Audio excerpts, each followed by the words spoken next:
Ela encostou o dedo no meu peito, bem no meio da sala, e disse que eu tinha 10 minutos para pegar minhas coisas e ir dormir no sofá, que a partir daquele momento, o quarto era dela. Eu olhei nos olhos dela, respirei fundo e respondi: "Pode guardar esse dedo. Você vai precisar dele para fazer as malas." E foi ali que tudo mudou. Se você também acredita que homem não pode ser humilhado dentro da própria casa, já deixa o like aqui para fortalecer nossa comunidade de homens de valor.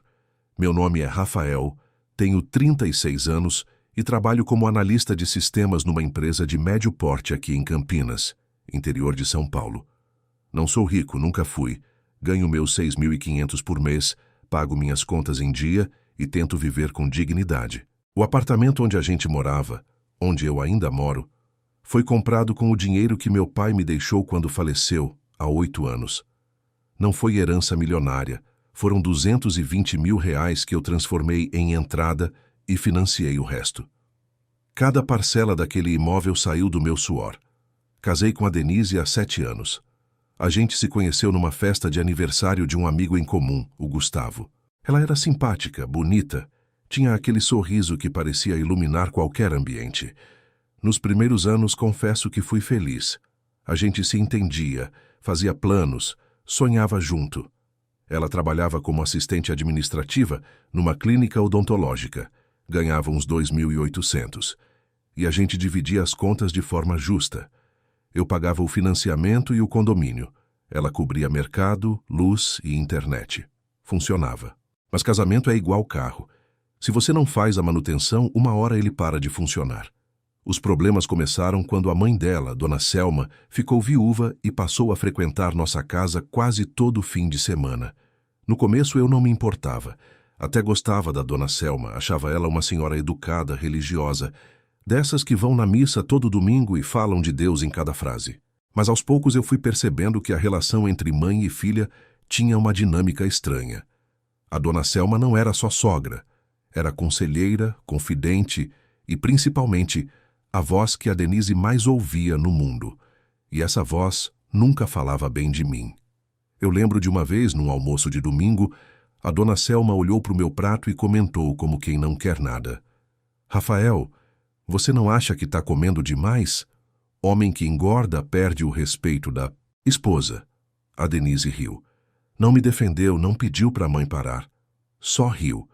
Eu engoli aquilo junto com o arroz e fiquei quieto. Mas isso era só o começo. Com o tempo, a Denise foi mudando. O carinho foi sumindo. As conversas foram encurtando. E o que sobrou foi uma convivência fria, cheia de cobranças e reclamações. Ela reclamava que eu trabalhava demais, mas também reclamava quando o dinheiro apertava. Reclamava que eu não levava ela para viajar, mas gastava fortunas em roupas e salão de beleza. Reclamava que eu não era romântico, mas fazia cara feia quando eu tentava qualquer aproximação. Eu tentava. Juro que tentava. Tinha dias que eu saía mais cedo do trabalho, só para passar na padaria e comprar aquele pão de queijo que ela gostava. Chegava em casa com o saquinho ainda quente, colocava na mesa e falava: "Trouxe para você." Ela olhava, pegava um, comia sem dizer nada e voltava para o celular. Nem um obrigado, nem um sorriso. Eu comecei a me sentir invisível dentro da minha própria casa. O primeiro sinal de que algo estava realmente errado veio há cerca de 1 ano. A Denise começou a sair mais. Ia na academia, no salão, encontrar amigas que eu nunca tinha ouvido falar. Voltava tarde. Às vezes passava das 10 da noite. E quando eu perguntava onde ela estava, a resposta era sempre a mesma: "Com as meninas." Por quê? Tá me vigiando? Eu não estava vigiando. Estava tentando entender o que tinha acontecido com a mulher com quem eu casei.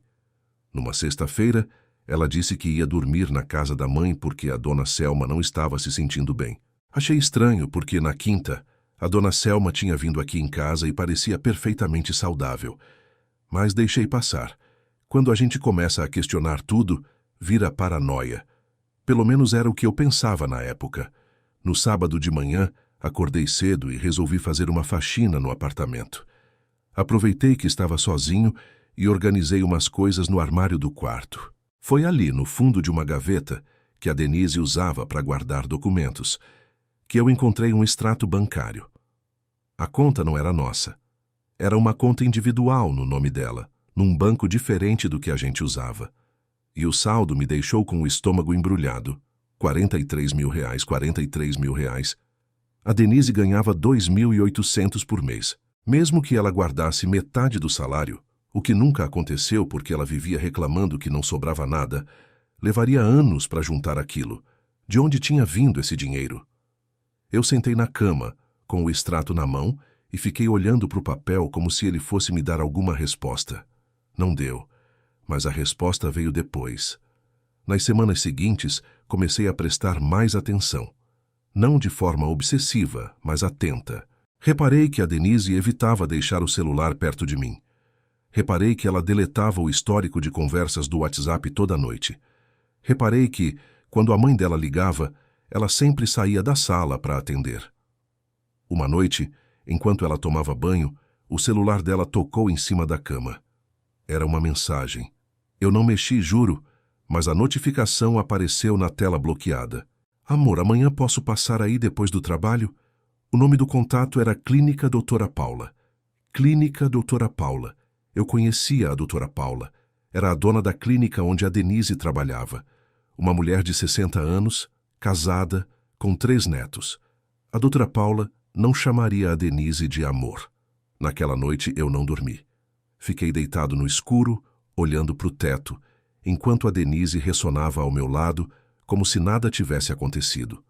E eu pensei, eu posso confrontar ela agora. Posso gritar, jogar na cara, exigir explicações. Mas aí eu pensei de novo, se eu confrontasse sem provas concretas, ela ia negar.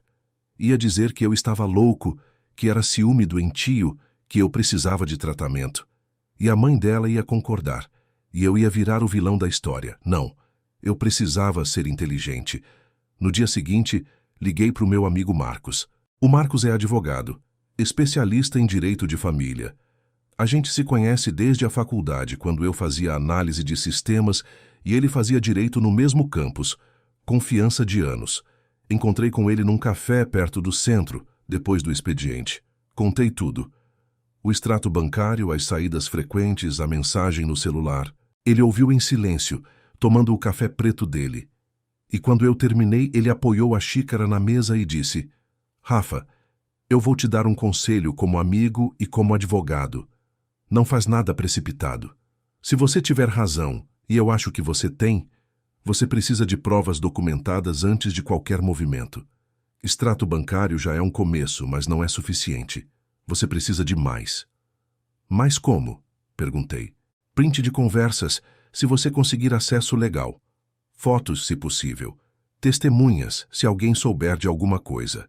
E o mais importante, você precisa proteger seu patrimônio. Aquele apartamento é seu. Você comprou antes do casamento, com dinheiro de herança. Isso é bem particular, não entra na partilha. Mas se ela alegar que houve contribuição conjunta nas parcelas, pode complicar. Eu senti um frio na espinha. Contribuição conjunta? Ela nunca pagou uma parcela daquele financiamento, Marcos. Eu sei, mas ela pode alegar que pagava outras contas para você poder pagar o financiamento. É o tipo de argumento que advogado de divórcio adora usar. Ele puxou o celular e anotou algumas coisas. Me manda todos os comprovantes de pagamento do financiamento. Todos, desde o primeiro. E os comprovantes das contas que você paga sozinho também. Condomínio, IPTU, tudo. A gente vai montar um dossiê. Saí daquele café com um nó no peito, mas também com uma clareza que eu não tinha antes. Eu não ia ser vítima, ia me preparar. Nas 3 semanas seguintes, virei um detetive silencioso. Não contei para ninguém além do Marcos. Não mudei meu comportamento em casa, não fiz perguntas suspeitas, não deixei transparecer nada.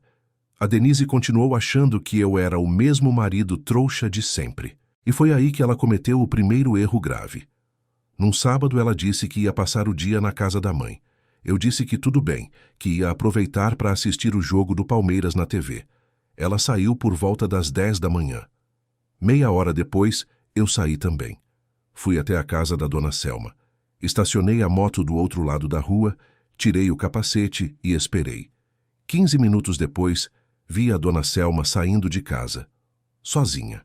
Ela entrou no carro dela e foi embora. A Denise não estava lá. Meu coração disparou. Liguei para o Marcos. Ela mentiu. Não tá na casa da mãe. Você tem como rastrear o carro dela? Não sei. Ela usa o carro da clínica às vezes. Tenta descobrir para onde ela foi. Mas sem fazer besteira, Rafa, só observa. Eu fiquei parado ali, pensando no que fazer. E aí lembrei de uma coisa. O celular da Denise estava vinculado à nossa conta do Google. A gente tinha configurado isso anos atrás, quando ela perdeu o aparelho e a gente usou o encontrar meu dispositivo para localizar. Ela nunca desvinculou. Abri o aplicativo no meu celular. O ponto vermelho no mapa mostrava que o celular dela estava num bairro do outro lado da cidade. Um bairro residencial, de casas.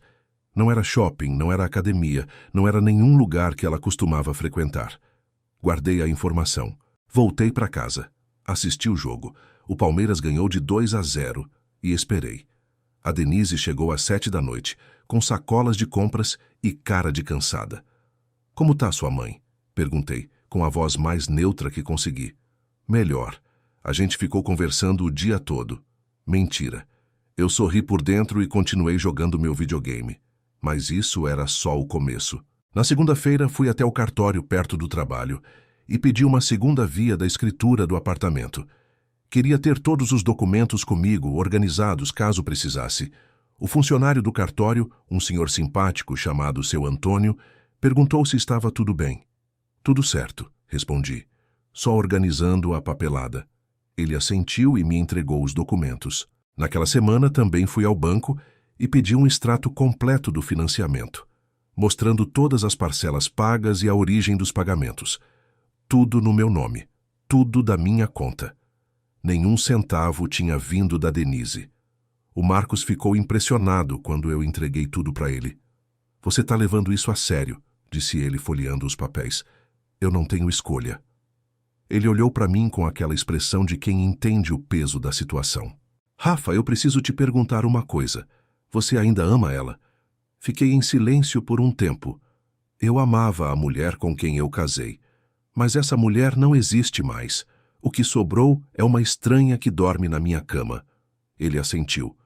Então vamos fazer isso direito. O segundo erro grave da Denise aconteceu 2 semanas depois. Era uma quarta-feira. Eu tinha saído mais cedo do trabalho porque estava com dor de cabeça. Cheguei em casa por volta das 3 da tarde. Abri a porta do apartamento e ouvi vozes vindas da cozinha. Era a Denise e a dona Selma. Elas não me ouviram chegar. Estavam tão entretidas na conversa que nem perceberam que a porta tinha aberto. Mãe, eu já falei. Quando eu conseguir convencer ele a assinar o divórcio, a gente divide tudo. O apartamento vale pelo menos 400 mil hoje. Metade é meu por direito. Mas e se ele não quiser assinar? Ele vai querer. Eu vou fazer a vida dele um inferno até ele implorar para sair daqui. Eu fiquei paralisado no corredor, ouvindo cada palavra. E o Leandro? Perguntou a dona Selma. O Leandro está esperando. Assim que eu resolver essa situação, a gente oficializa. Leandro. Então tinha nome. Eu respirei fundo, dei 2 passos para trás em silêncio e saí do apartamento. Fechei a porta devagar, desci as escadas e fui sentar no banco da praça em frente ao prédio. Sentei ali, com o sol batendo na cara, e deixei a informação assentar. Minha esposa estava me traindo, com um cara chamado Leandro, e planejava me forçar a sair do meu próprio apartamento para ficar com metade de um patrimônio que ela nunca ajudou a construir. Eu podia ter entrado lá e confrontado. Podia ter gritado, xingado, virado a mesa, mas eu não fiz isso. Porque naquele momento, sentado naquele banco, olhando para o prédio onde eu morava, eu entendi uma coisa. A raiva é combustível, mas inteligência é motor. E eu precisava dos dois funcionando juntos. Liguei para o Marcos. Eu tenho o nome do cara. Como você descobriu? Ouvi ela conversando com a mãe. Elas não sabem que eu sei. Perfeito. Não muda nada no seu comportamento. A gente vai usar isso na hora certa. Naquela noite, jantei com a Denise como se nada tivesse acontecido. Ela perguntou como foi meu dia. Eu disse que foi normal. Assistimos um pouco de TV. Ela mexeu no celular e fomos dormir. Mas enquanto ela dormia, Eu fiquei acordado, planejando.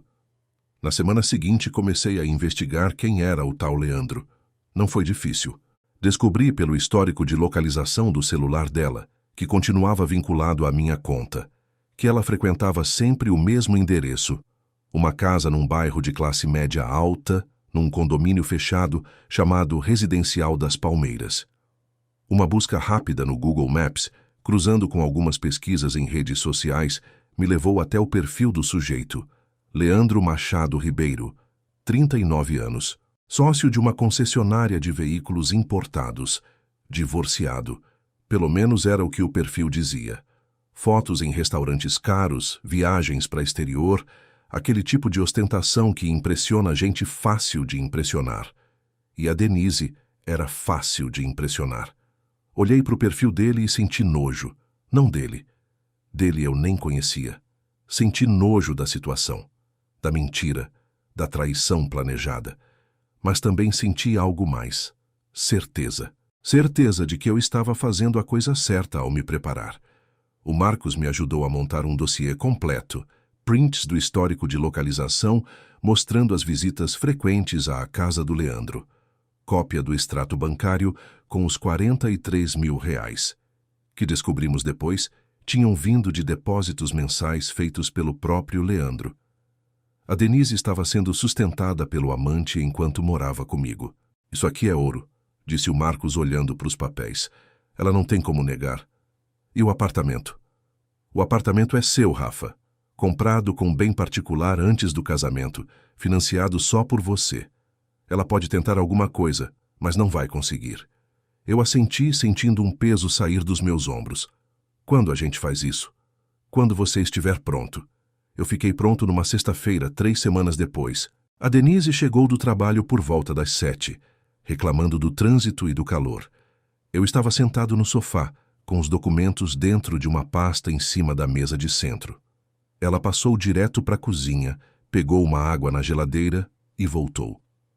Que pasta é essa? Perguntou apontando. Senta, eu disse. Ela franziu a testa, mas sentou. O que está acontecendo? Eu abri a pasta e tirei o primeiro documento. O extrato da conta secreta dela. R$ 43.000. De onde veio esse dinheiro, Denise? O rosto dela ficou branco. Literalmente branco.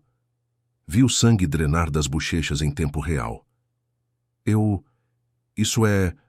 De onde você tirou isso? De uma gaveta no armário. Você não escondeu muito bem, ela engoliu em seco. É uma economia que eu estava fazendo. Pra gente. Pra uma viagem, talvez. Uma economia feita com depósitos mensais do Leandro Machado Ribeiro? Eu nunca vou esquecer a expressão dela naquele momento. Era uma mistura de choque, medo e raiva, como um animal acuado. Você me investigou? Ela perguntou, a voz subindo. Não. Você deixou rastros. Eu só segui. Tirei o segundo documento. Os prints do histórico de localização. Casa no Residencial das Palmeiras.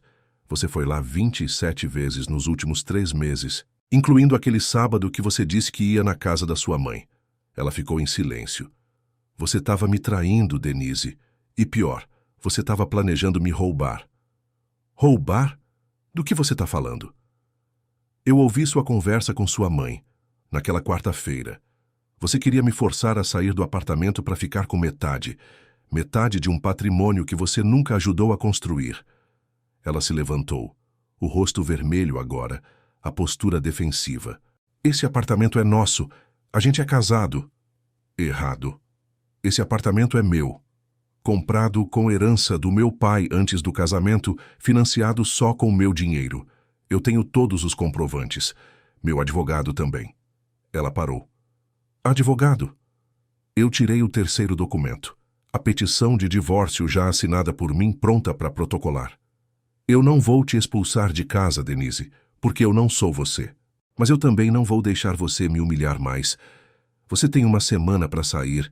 Pode levar suas coisas, seus móveis, o que quiser, mas o apartamento fica comigo. Ela olhou para o papel, depois para mim, depois para o papel de novo. E foi aí que ela cometeu o erro que selou tudo. Ela avançou na minha direção, encostou o dedo no meu peito e disse: Você não vai me expulsar de lugar nenhum. Quem vai sair daqui é você. Eu vou ligar pro Leandro agora, ele conhece gente, e você vai ver o que é bom. Eu olhei pro dedo dela no meu peito. Depois, olhei nos olhos dela. Pode guardar esse dedo. Você vai precisar dele para fazer as malas. Ela bufou, pegou o celular e saiu do apartamento batendo a porta.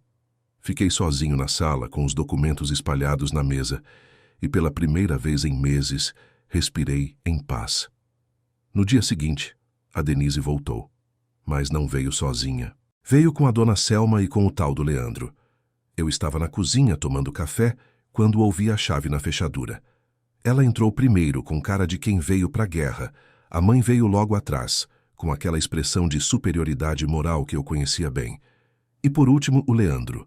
Ele era mais baixo do que parecia nas fotos. Usava uma camisa polo de marca, relógio ostensivo, sapato de couro italiano. O tipo de cara que acha que dinheiro compra qualquer coisa. Então você é o marido, ele disse me olhando de cima a baixo. E você é o amante, respondi, tomando um gole do meu café. A dona Selma se meteu. Você precisa sair daqui, Rafael.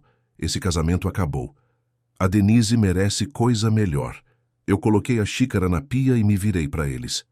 Dona Selma, com todo respeito, a senhora não tem moral para me dar lição de nada. A senhora sabia da traição e incentivou.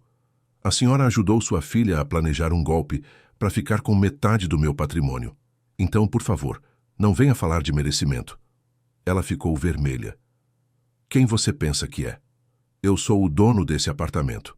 E vocês três têm exatamente 5 segundos para saírem antes de eu chamar a polícia. O Leandro deu um passo na minha direção.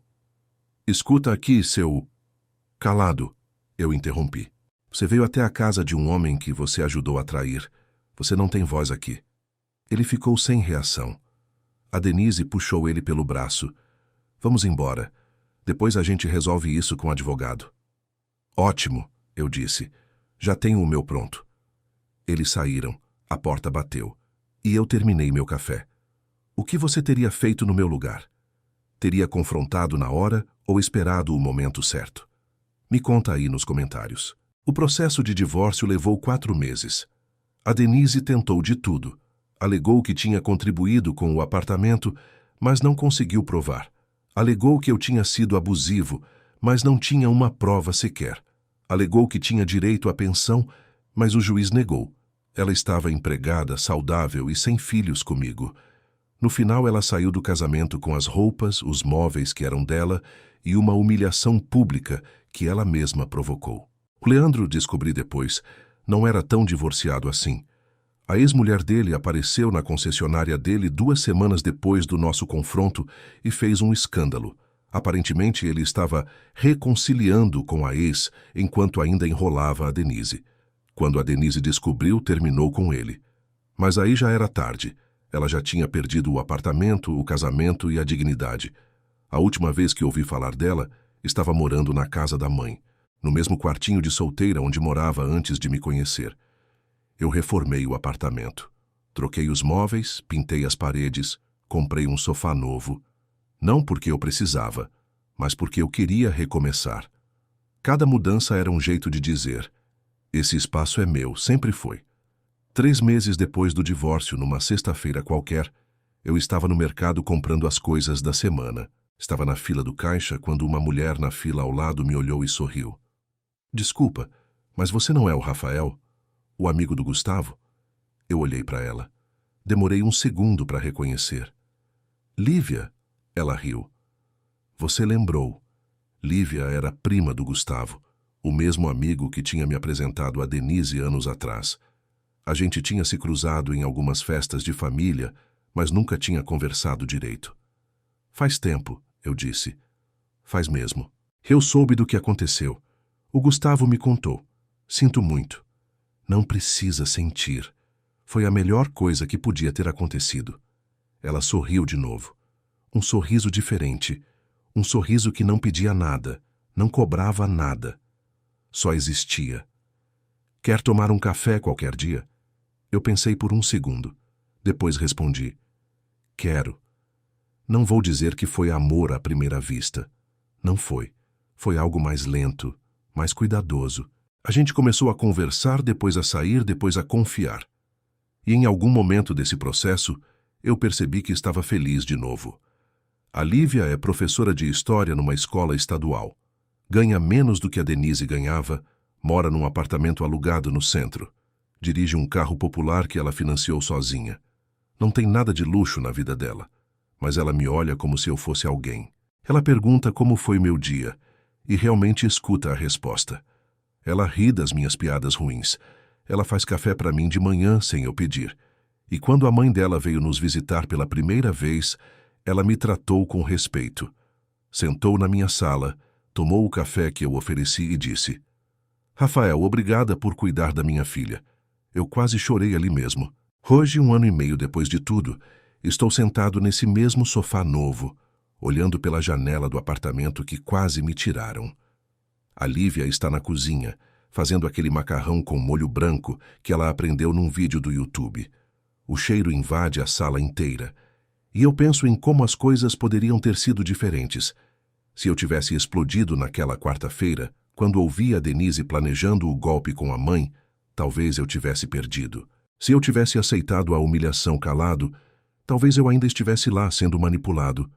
Se eu tivesse sido covarde, talvez nunca tivesse conhecido a Lívia. Mas eu não fui. Eu esperei. Eu planejei. Eu protegi o que era meu. E quando chegou a hora, eu olhei nos olhos de quem queria me destruir e disse: Você pode ir, a porta está aberta. Não foi fácil. Custou noites sem dormir, sessões de terapia, conversas difíceis com amigos que não entendiam. Custou a crença que eu tinha num casamento que nunca existiu de verdade. Custou uma parte de mim que eu não vou ter de volta. Mas o que eu ganhei em troca valeu cada segundo. Ganhei minha dignidade. Ganhei minha paz. Ganhei o direito de dormir na minha própria cama, no meu próprio quarto, sem pedir permissão para ninguém. E ganhei uma segunda chance com alguém que me vê de verdade. A Denise tentou me expulsar do quarto.